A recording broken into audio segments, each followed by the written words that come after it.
शराब पीने से शारीरिक हानि और आर्थिक हानि तो होती ही है, साथ ही साथ सामाजिक जीवन में भी वह बहुत बुरी सिद्ध होती है। जहाँ पर नशाबंदी खुल गई है। मुझे पता है कि महाराष्ट्र और आंध्र के कुछ ऐसे हिस्से हैं जहाँ पर शराबबंदी लागू नहीं है। वहाँ पर दिन दिन अपराध बढ़ते जा रहे हैं।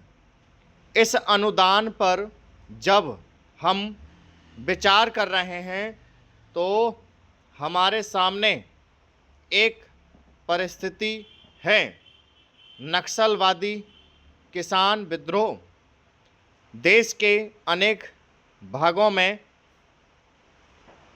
अकाल की काली छाया और आंदोलनों की बढ़ती हुई लहर में निश्चित रूप से कह सकता हूं कि सरकार की अब तक की खाद्य नीति और कृषि नीति असफल सिद्ध हुई है।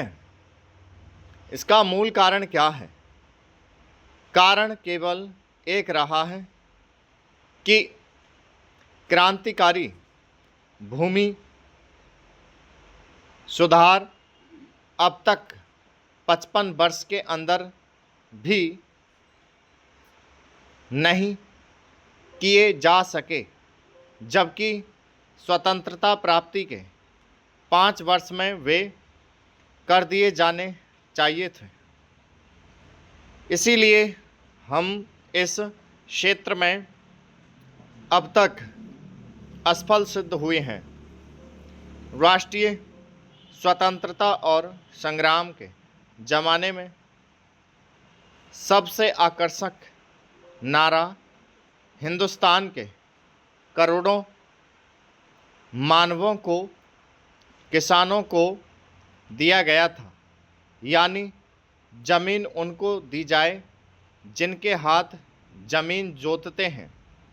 लेकिन वह राष्ट्रीय आदर्श आज तक भी चरितार्थ नहीं किया जा सका है।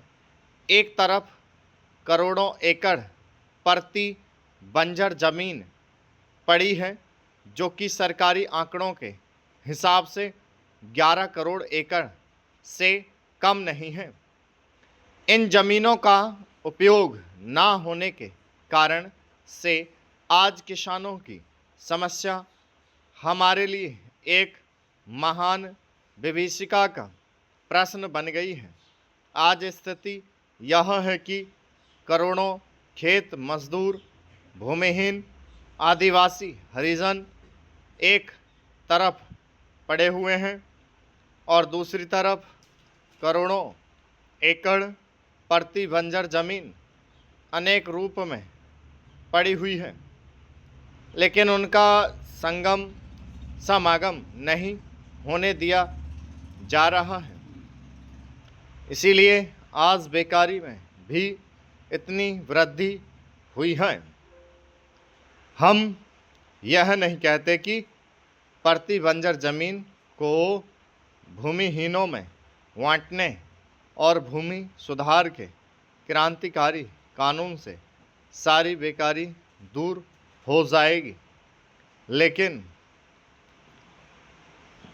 इसमें संदेह नहीं है कि उससे बेकारी की गिनती में बहुत बड़ी कमी होगी। सरकार को इस तरफ ध्यान देना होगा।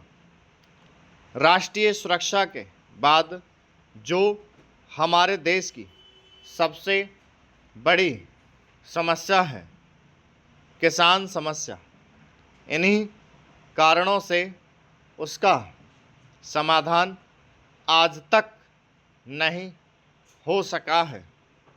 यह कलंक है। हमें हर संभव रूप में किसान की सहायता करनी चाहिए। मैं इस बिल का स्वागत करता हूं।